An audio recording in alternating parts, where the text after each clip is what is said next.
So I come to tell you He's alive, to tell you that He dries every tear that falls.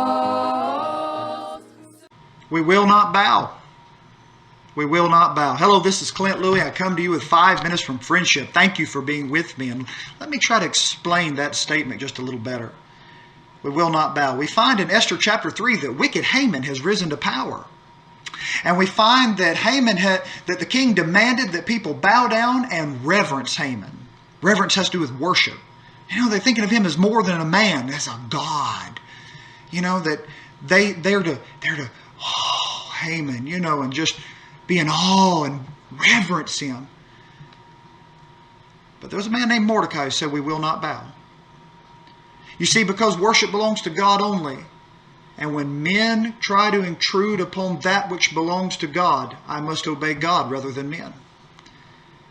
We will not bow. Now, I believe, and the Bible teaches us to give honor to whom honor is due. This is not about saying that we should not be good citizens. The Bible tells us to submit ourselves to higher authorities. But the Bible also tells us if my choice is between God and men, then I need God's grace to say we will not bow. I'm going to ask you a question. Will you be the man or the person, the woman who says we will not bow? We will not bow. If my choice between God and men, then I'm not going to bow to men. I bow only to God. We've seen in our country in recent years, we have seen things like Christian business owners vilified and targeted because, for example, bakers refused to bake a cake for a homosexual wedding. You know, and they've been targeted for their Bible-based convictions. Somebody needs to say we will not bow. We see socialism on the rise in this country, and its evil big brother communism is not far behind it. Somebody must say we will not bow. We see in our country where conservative voices are being silenced. We see in our country where churches are being fined for daring to meet publicly in the midst of a pandemic, when we ought to know that there is no pandemic exception to the First Amendment of the Constitution.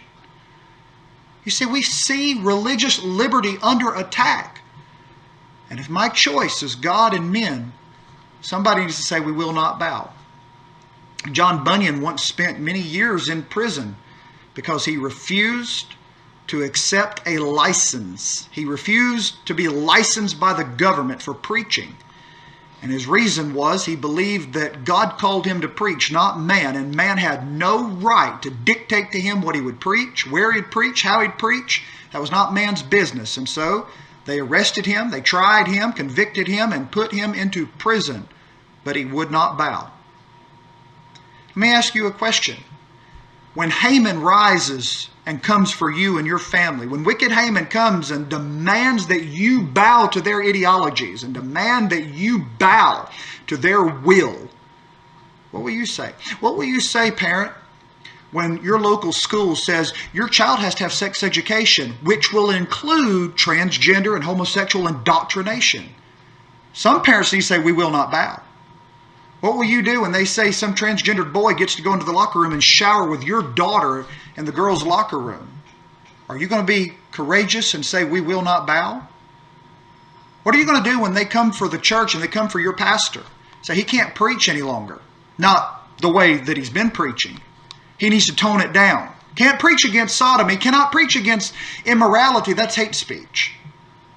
What are you going to do when they put the padlocks on the doors of your church and say you can't meet publicly? That's a danger to public safety. I'm telling you, there's some hard choices that I believe are going to happen and coming.